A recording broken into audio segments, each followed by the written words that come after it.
सच सच बताओ, तुम तीनों में से किसने मेरे बैग से वह लेटर निकाला? लेटर नहीं, लव लेटर था। अचानक से स्नेहा की जुबान फिसली तो जल्दी दांतों तले जुबान दबाते सर झुका गई। उस वक्त योगी हाउस में एक अदालत लगी हुई थी जिसमें सामने खड़े 3 मुजरिम राजनाथ के गुस्से का निशाना बने थे। बकवास बंद करो और जितना पूछा है उतना जवाब दो। बोलो किसके पास है वह लेटर? राजनाथ के हाथ में उस वक्त छड़ी थी और वह तीनों सांस रुके खड़े थे। दिल ही दिल में प्रार्थना कर रहे थे कि अभी योगीनाथ वहां आ जाए और उनकी जान छोड़ दी जाए, वरना आज राजनाथ उन्हें सीधा ऊपर पहुंचाने वाला था। नहीं बोलते तुम? वह टेबल पर जोर से बेल्ट को मारता दहाड़ा। गौरी की आंखों से आंसू लड़कियों की तरह बहने लगे थे। मैंने नहीं निकाला था, मुझे स्नेहा दीदी ने कहा था कि निकाल कर ले आओ। जो 17 साल की स्नेहा ने 16 साल की गौरी की तरफ खूंखार निगाहों से देखा, जबकि 15 साल का आलोक भी आंखों ही आंखों में राजनाथ को स्नेहा की तरफ इशारा करके उसकी पोल खोल रहा था। अभी वह खत उसी के पास है। वह फिर दहाड़ा तो गौरी की आंखों से और ज्यादा आंसू बह निकले। वह आलोक के दिल पर गिर रहे थे। कितने मतलबी हो तुम, सारा किया धरा तुम्हारा खुद का है और मजे से चुप खड़ी हो और हमें फंसा दिया। आलोक स्नेहा को गुस्से से घूर रहा था। वह दांत कपकपाती उसे देखने लगी। तुम दोनों निकलो यहाँ से जल्दी। 23 साल के राजनाथ ने सनी और आलोक को वहां से चलता किया जो उनसे उगलवाना था। उसके बाद अब उनकी जरूरत नहीं थी। कहाँ है? खुद लेकर आओगी या मैं खुद ढूंढ लूं तुम्हारे बैग से? वह उसे बहुत बुरी लगती थी, खासकर उसकी 2 चोटियां जो वह हमेशा आगे लटका कर रखती थी। ऊपर से शायद 10वीं क्लास में पढ़ती थी, लेकिन मोबाइल ने उसे भी अच्छा खासा खराब किया हुआ था। और सबसे बड़ी उसकी जासूसी वाली बात, राजनाथ उसे बहुत चिढ़ता था। मेरे पास कोई लव लेटर नहीं, वह तेजी से बोली। तुम्हारा लव लेटर तो मैं अभी निकालता हूँ। उसका बैग उससे लेता उसकी सारी किताबें बाहर निकालकर टेबल पर फेंकने लगा। स्नेहा उसका मुंह देखते रह गई। उसकी किताबों को बिल्कुल एक एक पन्ना खंगालकर वह चेक करता रहा, और साथ कुछ नोटबुक उसकी बुरी तरह फट रही थी, जिनकी राजनाथ ने बिल्कुल परवाह नहीं की थी। कहा, वह लेटर बताओ मुझे, मैं लास्ट बार पूछ रहा हूँ, वरना हाथों पर यह स्टिक मारूंगा। वह गुस्से से सारा बैग नीचे गिरा चुका था, पर उसे कहीं भी वह लव लेटर नहीं मिली। मुझे नहीं पता, वह भी गुस्से की जिद में आ गई थी, और यह जिद उसे उसके परिवार वालों से ही मिली थी। बाप बहुत गुस्से वाला था तो माँ उससे भी ज्यादा बरकर थी, और एक दूसरे की जिद की आड़ में दोनों अलग अलग भी हो चुके थे। कल्पना ने डिवोर्स मांगी लेकिन आनंद ने नहीं दी। वह आज भी उनके नाम पर अपनी माँ के घर बैठी थी, लेकिन 10 साल बीत जाने के बाद भी योगी हाउस का मुंह तक नहीं देखा था। तुम ऐसे नहीं मानोगी। राजनाथ ने उसका नाजुक हाथ सामने करते गुस्से से उसकी हथेली पर एक छड़ी मारी तो वह दांत पर दांत जमाए। वह दर्द सहन कर गई। बताओगी या और फिर मारूं? वह और गुस्से में हुआ था। नहीं पता, वह भी इतनी ही जिद से बोली। राजनाथ ने उसके हाथ पर एक और छड़ी मारी। उसकी सफेद हथेली पर लाल निशान बन गए थे, लेकिन ना वह सिसकी और ना आंसू बहाए। बिल्कुल चुप खड़ी राजनाथ की आंखों में आंखें डालकर देख रही थी। बताओ, वह दहाड़ा, लेकिन सामने ढीठ बनी खड़ी थी। वह कब किसी की सुनती थी इस बार, बल्कि जवाब देने की बजाय ना में सिर हिलाया। राजनाथ ने फिर से वह छड़ी मारने के लिए उठाया था, और वह अपनी निगाहें अपनी हथेली पर करते अपने दांतों से अपने होठों को दबा गई। पर इस बार राजनाथ उसे मार नहीं सका और गुस्से से छड़ी फेंकता वहां से चला गया, जबकि सनीहा अब आंखों में मोटे मोटे आंसू लिए अपनी हथेली देख रही थी। यह पहली बार नहीं हुआ था, शुरू से ऐसा होता आया था। स्नेहा का दूसरा नाम आफत हुआ करता था, और जब तक वह आफत ना कर लेती उसे सुकून नहीं आता था। कितनी बार तो राजनाथ उसकी हरकतों से तंग आकर उसे स्टोर रूम में बंद कर देता, और वह चुपचाप वहां बैठी रहती थी, यहाँ तक कि वह बंद करके भूल जाता था। और फिर जब स्नेहा कहीं दिखाई ना देती तो वह उसे तलाश करता, और तब पता चलता वह स्टोर रूम में बंद है। वह कभी किसी की शिकायत नहीं लगाती थी, लेकिन उसका दिल वक्त बीतने के साथ साथ अब पत्थर का होता जा रहा था। माँ छोड़कर चली गई तब वह 4 साल की थी। दादा दादी के हाथ पलती रही। माँ ने पलटकर कभी उसकी खबर तक नहीं ली। जबकि आनंद भी जिद में आकर स्नेहा से लापरवाह हो गया। दोनों माँ बाप की जिद में उस बच्ची का बचपन बिल्कुल खराब हो गया था। वह बहुत ज्यादा जिद्दी हो गई थी। यह क्या स्नेहा दीदी, आप उन्हें वह लेटर दे देती तो आपको उनसे मार तो नहीं खानी पड़ती। गौरी उसकी हथेली देखती रोती थी। वह बहुत नरम और छोटे दिल की थी। कोई जरा सा डर आता तो वह रो देती थी। किसी की जरा सी तकलीफ देखती, फिर चाहे वह परिंदा ही क्यों ना हो नहीं रह सकती थी। आंसू हर वक्त उसकी आंखों से बहने को तैयार बैठे रहते थे। अभी वह स्नेहा से किताब मांगने आई थी कि उसने राजनाथ के डर से वह सब बोल दिया। जब स्नेहा का हाथ देखा तो फिर वहीं बैठकर रो दी। वह लेटर इसलिए नहीं देना चाहती थी जिस लड़की ने राजनाथ को देने के लिए कहा था। स्नेहा उसे जरा भी पसंद नहीं करती थी और स्नेहा यह नहीं चाहती थी वह इस घर की बहू बने। उस लड़की से उसका 36 का आंकड़ा था। वह लड़की इसी के स्कूल में पढ़ती थी। राजनाथ को वह लड़की रास्ते में मिली थी और उसने उसे वह खत के बारे में बताया था। तभी राजनाथ इतना भड़का हुआ था। वह यह नहीं चाहता था कि ऐसी वैसी कोई चीज इस घर की लड़कियों को खराब करे। वह खत लेकर फाड़ देना चाहता था। इसलिए वह स्नेहा पर इतना गुस्सा कर गया था। से नहीं है ही क्या वह जो बाज आती, वैसे तो वह राजनाथ से बहुत चिढ़ती थी। राजनाथ हैरान हुआ था तो वह बहुत मुस्कुराई थी। प्यार से मांगते तो जान भी दे देती, जिससे मांग रहे थे तो मर भी जाती, कभी ना देती। वह आंखों में जुनून लिए बोलती गौरी को डरा गई थी। आपको दवा लगा दूं स्नेहा दीदी, गौरी ने उससे डरते हुए पूछा, पर वह चुपचाप रही। माँ बाप से वह लड़की नफरत करती थी, बहुत ज्यादा नफरत। अब उस लिस्ट में राजनाथ और योगीनाथ का भी हिस्सा हो गया था। वक्त बीतता जा रहा था, सबके बीच वही नोक झोंक चलती रही। 24 साल का था राजनाथ जब आनंद के पास विदेश चला गया और वहीं अपनी पूरी पढ़ाई की। स्नेहा को इस बात से बहुत गुस्सा आया था। आनंदनाथ के पिता योगीनाथ थे। आनंदनाथ स्नेहा के पिता थे, लेकिन कितने साल से वह बाहर थे। मजाल था कभी स्नेहा को बाहर बुलाया हो, लेकिन राजनाथ को बुला लिया। उन दिनों स्नेहा ने खाना पीना छोड़ दिया था। उसके दादा दादी उससे बहुत प्यार करते थे और कोशिश करते थे कि उसे किसी चीज की कमी महसूस ना हो, लेकिन वह 2-2 3-3 दिन बिना खाए रह लेती थी, पर किसी को दिल का हाल नहीं बताया करती थी। तीसरे दिन खुद ही खाना पीना स्टार्ट कर देती। 10वीं के पेपर होने को थे। पूरे बोर्ड में टॉप किया था। योगीनाथ ने सब रिश्तेदारों को मिठाई बांटी, लेकिन स्नेहा खुश नहीं थी। यह खुशी तो माँ बाप के साथ मनाने में होती है, लेकिन उसके माँ बाप तो उसे पैदा करके ही भूल गए कि दादा दादी ने उसका बहुत अच्छे कॉलेज में एडमिशन करवाया था। अपनी जिंदगी में वह मगन हो गई थी। भूल गई थी कोई माँ बाप भी है और कोई राजनाथ जैसा आदमी भी है। लेकिन फिर जिंदगी ने ऐसा पलटा खाया जब वह कॉलेज के पेपर देकर फ्री हुई थी। उसे उसके दादी ने रोते हुए जो बताया, उसने तो उसके पैरों तले से जमीन खींच ली थी। उसके पापा आनंदनाथ को कैंसर था और वह उसे अपने पास बुलाना चाह रहे थे। वह खुद तो नहीं आ सकते थे, लेकिन वहां उनका इलाज चल रहा था। पर उन्होंने अपने माता पिता से बहुत इच्छा की थी कि वह स्नेह को उनके पास भेज दे। पापा की इस बीमारी का सुनकर उसका दिल दुखा था, लेकिन उसकी आंखों से आंसू बाहर नहीं आए और फिर उसने जाने से मना कर दिया। दादा दादी ने बहुत जोर लगाया। उसका पासपोर्ट वीजा सब कुछ मंगा लिया गया, लेकिन उसकी एक ही जिद थी, उसे नहीं जाना। कोई दूसरी बात नहीं, और फिर भी इतना मना करने के बाद वह आनंद तक पहुंच गई थी। वह जानते थे उनकी बेटी पर उनका हक है। उन्होंने फोन कॉल पर उससे बात करनी चाहिए, लेकिन स्नेहा ने फोन पर बात करने से मना कर दिया।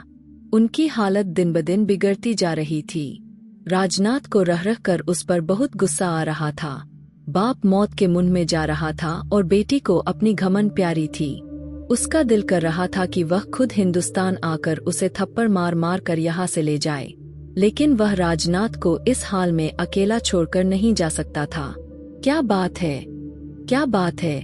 योगी जी क्यों अपसेट लग रहे हैं? इंदिरा देवी ने उनके पास आते पूछा। राजनाथ का फोन था। आनंद की हालत ठीक नहीं, मुझे लगता है मुझे जाना चाहिए वहाँ। इलाज तो हो रहा है, फिर हालात क्यों नहीं ठीक हो रहे? वह भी परेशान हो गए। जबकि दरवाजे के बाहर खड़ी स्नेहा ने उनके शब्द सुन लिए थे। वह अपनी बेटी को याद कर रहा है और प्रॉपर इलाज नहीं करवा रहा। अब जाकर उसे समझाना पड़ेगा कि जो बोया है वह काटना पड़ेगा। बचपन से उस बच्ची को माँ बाप ने अपने प्यार से अलग रखा और आज वह चाहता है कि उसकी एक आवाज पर वह भागती उसके पास आ जाए, तो ऐसा नहीं हो सकता। हम एक हद तक ही स्नेहा को समझा सकते हैं, उसके साथ जोर जबरदस्ती नहीं कर सकते।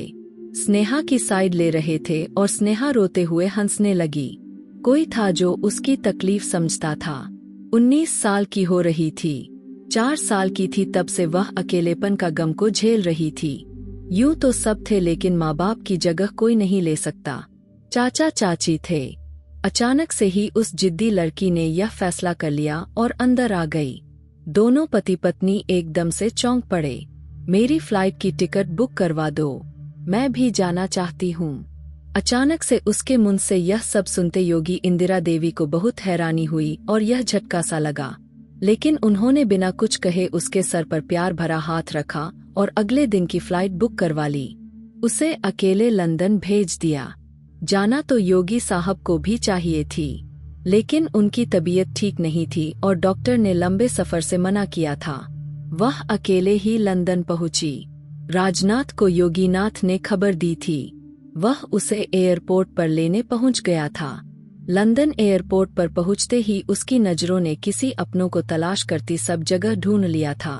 आपको कोई लेने नहीं आया? आप मुझे एड्रेस बता दीजिए, मैं ले जाता हूँ। स्नेहा ने पलटकर उस आदमी को देखा, कमघूरा ज्यादा, जो सारे सफर के बीच उसे तंग करता आया था, क्योंकि उसके सीट के बगल में ही उसका भी सीट बुकिंग था और यह सारे रास्ते स्नेहा को तंग करते आया था। तुमसे मदद नहीं मांगी, अपना रास्ता नाप लो। बहुत बदतमीज और मुनफत दिखाई दे रही थी फ्लाइट में। उसने तभी लिहाज कर लिया था, पर अब ज्यादा फ्री हो रहा था तो स्नेहा को आग सा लग गया। यार, आपसे मैं तमीज से बात कर रहा हूँ, आप बदतमीजी पर उतर रही है। उस आदमी ने बुरा सा मुंह बना लिया। अपनी तमीज अपने पॉकेट में रखो। जब मुझे बात करनी ही नहीं तुमसे तो मेरी मदद क्यों करनी है तुम्हें? वह दोनों हाथ सीने पर बांधे लड़ने मरने के मूड में आ चुकी थी। स्नेहा अपने पीछे जानी पहचानी आवाज सुनती पलटी। पूरे 4 साल के बाद उस आदमी को देख रही थी जिसे जिंदगी में वह सबसे ज्यादा नफरत करती थी। वह उसे पहचान गई थी। कुछ ज्यादा बदलाव तो नहीं आया था, बस देखने में पहले से कुछ ज्यादा खूबसूरत लग रहा था। जबकि वह स्नेहा को देखकर दंग रह गया था, क्योंकि उसमें तो अच्छा खासा चेंजिंग आ गया था। जो पिक्चर उसे योगीनाथ ने भेजी थी उसमें तो वह बिल्कुल स्कूल की बच्ची दिखाई दे रही थी। 2 चोटी बांधे हुए, जो राधनाथ को बिल्कुल पसंद नहीं थी। लेकिन यहाँ तो वह अपने बाल को हल्का सा कलर करते, क्लचर में ढीले छोड़ते, दुपट्टा गले में डाले, आंखों में चश्मा लगाए खड़ी थी। पूरी एटीट्यूड की दुकान लग रही थी। वह 2 कदम की दूरी तय करते उस तक पहुंचा था। पास खड़ा आदमी राजनाथ को देखते मुस्कुराया था। वह राजनाथ का दोस्त परेशान था। दोनों एकदम एक दूसरे के आमने सामने हुए और हालचाल पूछने लगे। ऐसे में राजनाथ ने स्नेहा को बिल्कुल ही नजरअंदाज कर दिया। वह बस उन दोनों को घूरती रह गई। वह गुस्सा पीकर अपना बैग लिए बाहर की तरफ निकली। चलो फिर, तुमसे कल मुलाकात होगी। इस आफत को घर पहुंचा दो। राजनाथ उसे एक्सक्यूज करता बाहर निकला तो वह सामने ही किसी टैक्सी को रोके उसे एड्रेस समझा रही थी। राजनाथ उसके हाथ से उसका बैग लेते अपने गाड़ी की तरफ बढ़ा तो स्नेहा उसे गुस्से से घूरने लगी। दोनों ही एक दूसरे के जिद में एक दूसरे को हरा रहे थे। वही गुस्से से खड़ी रही। तभी वह सामान रखकर वापस आया। खुद चलोगी या हाथ पकड़कर गाड़ी में बैठा दूं? जो उसको गुस्से से घूरते हुए उसे नमस्ते तक करना जरूरी नहीं समझा। मैं अब 15 साल की स्नेहा नहीं जिसे आप हाथ पकड़कर मारते थे। आज हाथ लगाओगे तो हाथ तोड़ दूंगी तुम्हारा। वह उसके पास होकर उसके कान में धीरे से बोलती वह खुद ही उस गाड़ी की तरफ बढ़ गई। राजनाथ तो उसका एटीट्यूड देखकर ही दंग रह गया था, लेकिन फिलहाल चुप रहना ही अच्छा समझा था। वह उसे लेकर अपने फ्लैट में आया, जहां वह दोनों रहा करते थे। आनंद को भी अपने साथ रखा हुआ था। उसने अपनी कमाई से वहां अपना खुद का फ्लैट खरीद रखा था। लड़का पहले से ही बहुत मेहनती था। अपने पैरों पर खुद खड़ा होना जानता था। 1 साल पहले ही उसने वहां शिफ्ट किया था। बहुत खुददार आदमी था, इसलिए आनंद के लाख चाहने के बावजूद भी वह उसके बड़े से घर में नहीं रह रहा था। पर अब जबकि उनकी तबीयत खराब होने लगी थी, वह उनका ख्याल रखने के लिए उनको अपने पास लाया था। स्नेहा का बेद खुद उसे लिए रूम में छोड़ने आया था और उसके पीछे ही वह चली आई थी। फ्लैट बहुत खूबसूरत था। स्नेहा ने दिल ही दिल में तारीफ की, लेकिन जुबान से कुछ नहीं कहा। यह अंकल जी का कमरा है, वह सामने है, चाहो तो जाकर मिल सकती हो। वह उसके तरफ देखता बोला, अभी दिल नहीं। वह बिस्तर के एक तरफ बैठी रूठे अंदाज में बोली। वह उसके पास आकर खड़ा हुआ, तो जल्दी से अपना दिल बना लो, क्योंकि तुम्हें यहाँ घूमने फिरने के लिए नहीं बुलाया। अंकल जी की खराब तबीयत की वजह से बुलाया गया है। जानती हो, एकदम उसकी बात काटते उठ खड़ी हो गई। खुद गर्ज लोगों की दुनिया में कमी नहीं, पर अफसोस माँ बाप को भी उस लिस्ट में शामिल करना पड़ता है, तो फिर यहाँ तकलीफ होती है। वह अपने दिल की जगह हाथ रखते दांत पर दांत जमाए बोली। वह छोटी सी लड़की को देखता चुप हो गया था, जिसका अंदाजा ही इतना जानलेवा था। ठीक है, जब दिल करे मिल लेना, वह इंतजार में है। अपनी कहता वह बाहर निकला और रुकते पलट आया। किसी चीज की जरूरत हो तो बता देना, बाकी खाने पीने का सब सामान किचन में मौजूद है। वह ना चाहते हुए भी उसे बड़ी प्यार से बात कर रहा था। स्नेहा इस बार चुप रही। वह जा चुका था, जबकि स्नेहा की आंखों में ना चाहते हुए भी आंसू बह निकले थे। उसके दिल में न जाने क्यों पिता के लिए तड़प उठती थी। वह तड़प जो कितने दिन से दिल में दबाकर बैठी हुई थी। उसके जाते ही उसके कदम उस कमरे की तरफ उठे थे। आंखों में आंसू थे। वह धीरे से दरवाजा खोलती अंदर दाखिल हुई तो सामने बिस्तर पर सोए हुए पिता दिखाई दिए। स्नेहा पूरे जिस्म से कांप कर रह गई। वह उसके पापा नहीं थे। उनके गाल पिचके हुए थे, आंखों के नीचे काले निशान पड़े थे, चेहरे की चमक उड़ गई थी। वह करीब हड्डियों का ढांचा बचे थे। उन्हें देख जोर जोर से रोते हुए पीछे हुई, दीवार के साथ जा लगी। नहीं, यह मेरे पापा नहीं है। उसने हमेशा पिता को एक हैंडसम और रोबदार आदमी देखा था। उनकी पर्सनालिटी बहुत जानलेवा था और स्नेहा को बहुत पसंद थी।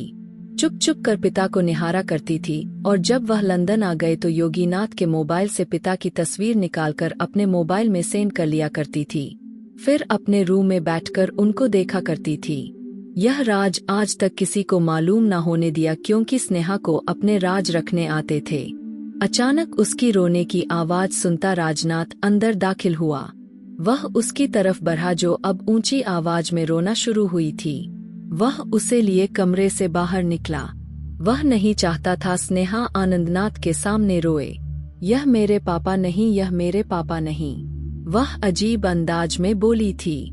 राजनाथ को वह अपने आपे में नहीं लग रही थी। पहली बार जो भी उनकी हालत देखता वह ऐसा ही बोलता था। फिर उसने भी तो अचानक ही देखा था। उसका इस तरह का एक्ट करना कोई अलग बात नहीं थी। नेहा, इधर देखो, संभालो खुद को। वह उसे सहारा देता एकदम बौखला गया था। उसके हाथ नहीं आ रही थी। बार बार उसे खुद को छुड़ाकर आनंद के कमरे की तरफ लपक रही थी। मुझे मेरे पापा लाकर दे दो, यह मेरे पापा नहीं हो सकते। वह बच्चों की तरह रो राजनाथ का कॉलर पकड़ गई।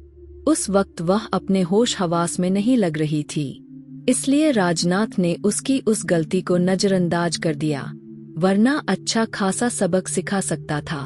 वह उसके दोनों हाथ थामे टीवी हॉल में लाते उसे बिठाया और उसके दोनों हाथ को थामे इसे देखता रहा। स्नेहा वह लग ही नहीं रही थी जिसे अभी कुछ देर पहले मुलाकात हुई थी। यह तो कोई और छोटी सी बच्ची लग रही थी।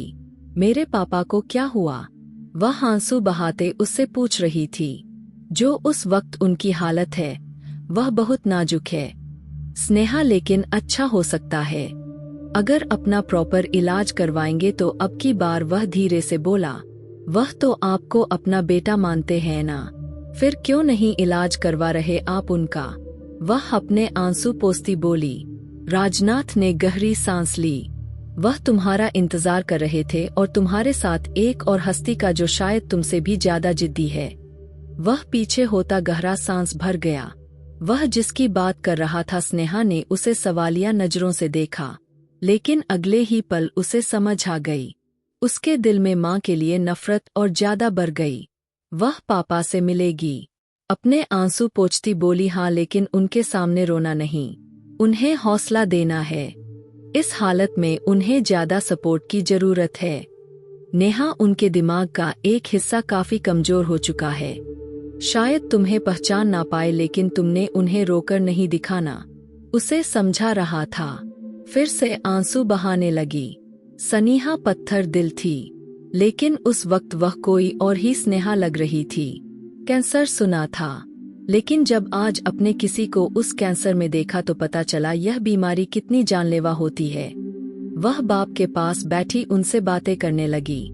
उनका हाथ थामे अपने होठों से लगाए आंसू सब्र से पीने लगी। उसने अपने पिता के माथे पर होठ रखे सरना में हिलाती, दूर हुए, दूर रहो मुझसे स्नेहा, बेटा तुम्हें भी एलर्जी हो जाएगी। ना जाने वह यह सब कैसे बोल गए। पापा, आपको ठीक होना है, मेरे लिए खुद गर्ज जिद्दी स्नेहा तो कहीं थी ही नहीं। उसके बाद आनंद साहब के दिल पर जा लगे। वह इतने साल में पहली बार मुस्कुराए और फिर उनका इलाज शुरू हुआ, क्योंकि अब वह जीना चाहते थे। राजनाथ ने दिन रात एक कर दिया। उनके सारे टेस्ट एक बार फिर से होने लगे।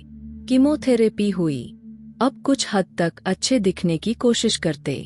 उन्हें अस्पताल में एडमिट करना पड़ा। राजनाथ पानी की तरह पैसा बहा रहा था। बस उसे अपने अंकल को वापस चाहिए था। उनके तरफ से कुछ हद तक तसल्ली में हो गया था, लेकिन अचानक उनकी नई फरमाइश पर राजनाथ स्नेहा भी बुरी तरह से अपसेट हुई थी। उनकी इच्छा थी कि राजनाथ और स्नेहा की शादी हो जाए।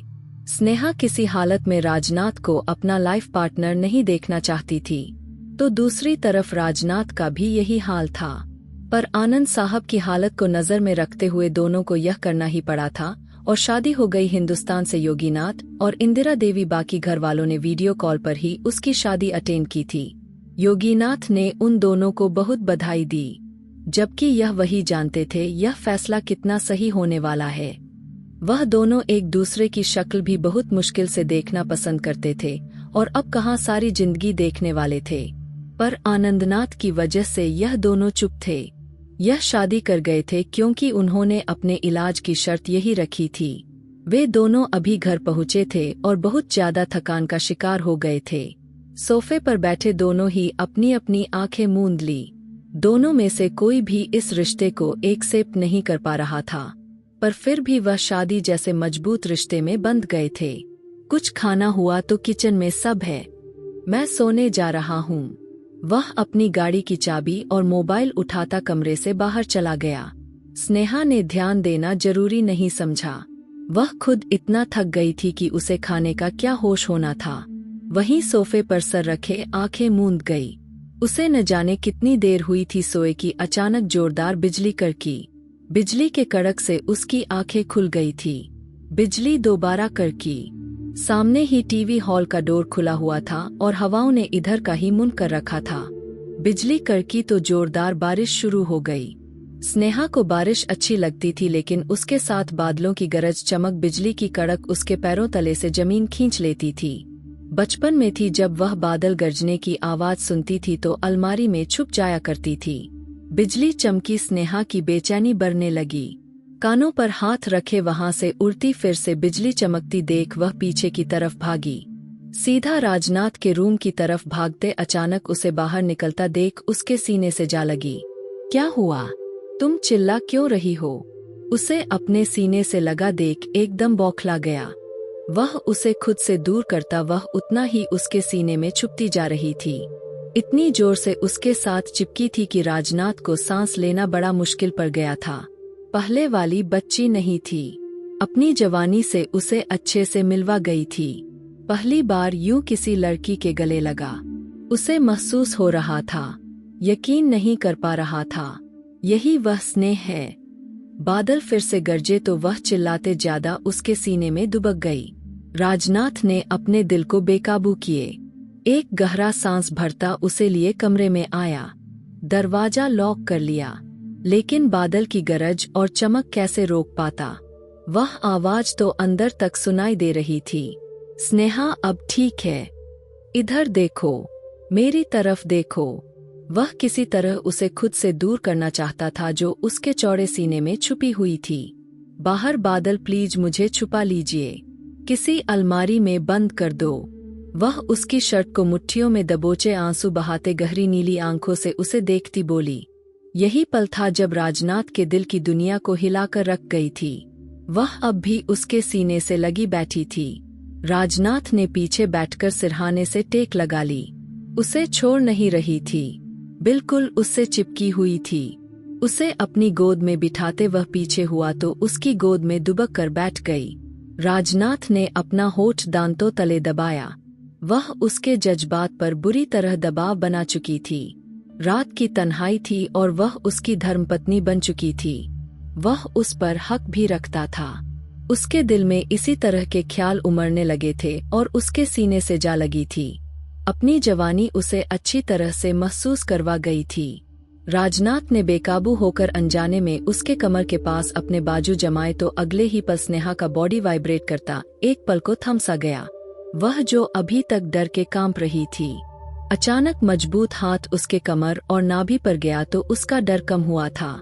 उसने और ज्यादा अपनी बाहें आगे करते अब राजनाथ का हाथ उसके कमर से हटकर उसके गर्दन पर गई थी। वह और ज्यादा उसके साथ चिपक गई थी। वह उसे अपना रक्षक समझ रही थी।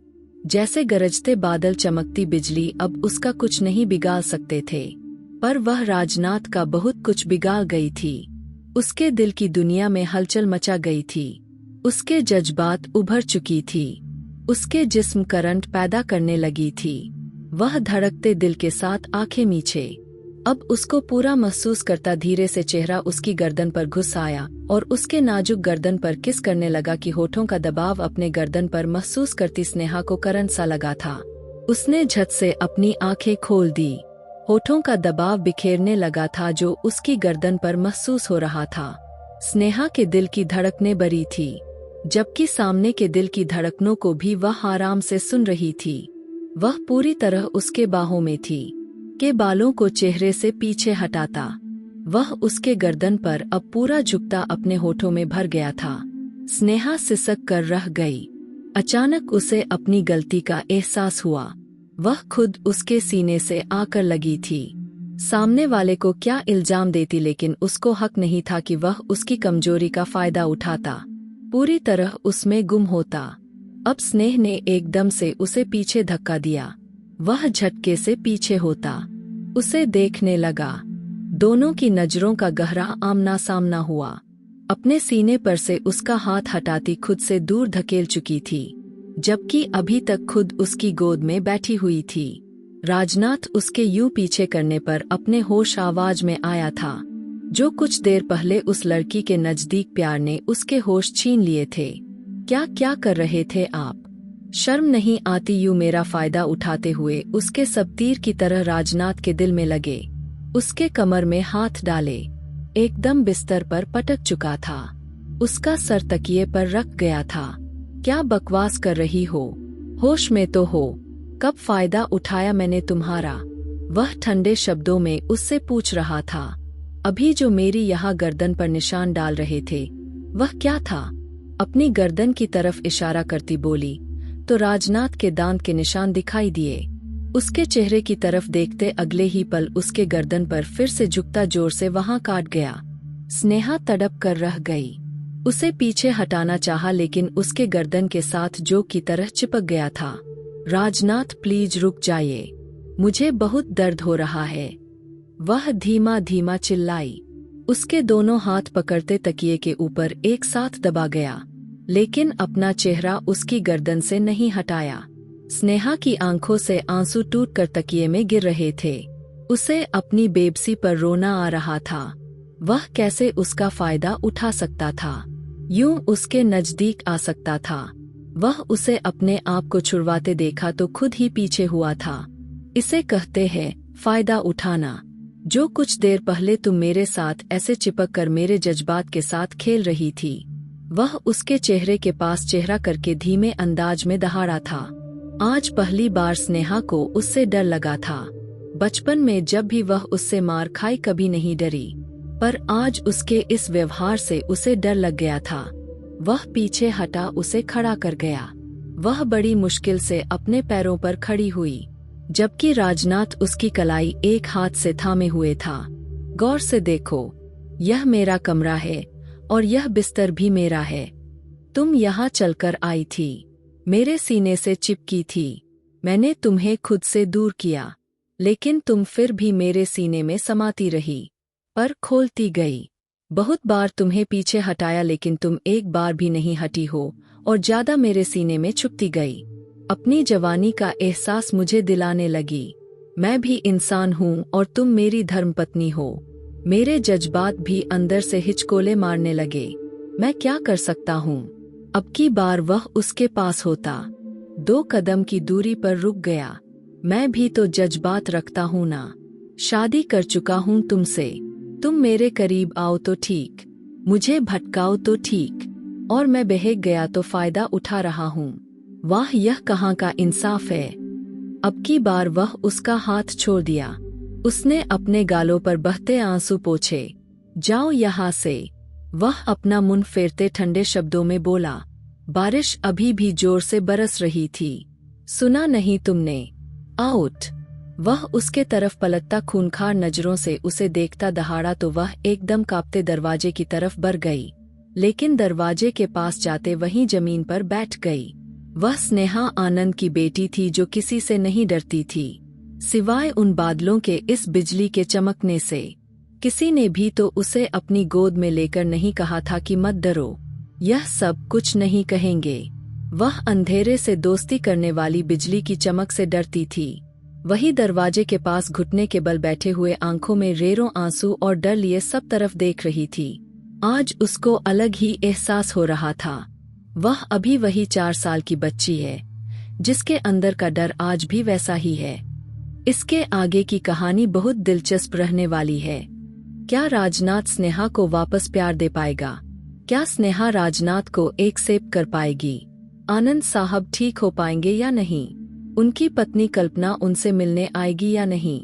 यह जानने के लिए आप इसका दूसरा भाग देखें, जो बहुत दिलचस्प रहने वाली है।